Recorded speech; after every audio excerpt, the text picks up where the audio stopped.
మా కార్యకర్తలు హాస్పిటల్లో పడుతురు, మా కార్యకర్తలకు ఇబ్బందులు అవుతున్నాయి. మొన్న బీఆర్ఎస్ పార్టీలో బీజేపీ పార్టీలో ఏలినోడు మళ్ళీ జైన్ అయ్యి మా కార్యకర్తలను దొక్కి కేసుల పాలు చేస్తున్నారు రాష్ట్రంలో.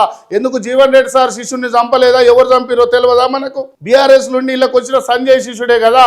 ఇవాళ ఎక్కడున్న వరంగల్లో ఉన్న మైపాదులు ఉన్న అక్కడ పోతే ఇల్లందున్న వైరా ఉన్న సత్తుపల్లి ఉన్న ముదుగొండ ఉన్న ఖమ్మం ఉన్న ఇక్కడ మంచిరాలు ఉన్న గోదరికాని ఉన్న పెద్దపల్లి ఉన్న గద్వాలు ఉన్న కోదాడున్న మిర్యాలగూడ ఉన్న నల్గొండ ఉన్న మునుగోడు ఉన్న నగరకల్లున్న భువనగిరి ఉన్న కార్యకర్తలంతా తెలంగాణ 119 అసెంబ్లీలలో ఉన్నటువంటి నా కార్యకర్తలు ఎస్సీ ఎస్టీ బీసీ మైనార్టీలంతా కలిసి భుజాలు కాయలు కాసేటట్టుగా గుండెల షుగర్లు బీపీలు తెచ్చుకొని ఇవాళ బాధలు ఉంటుంటే 100% అన్నా ఇవాళ జైళ్ల పాలు.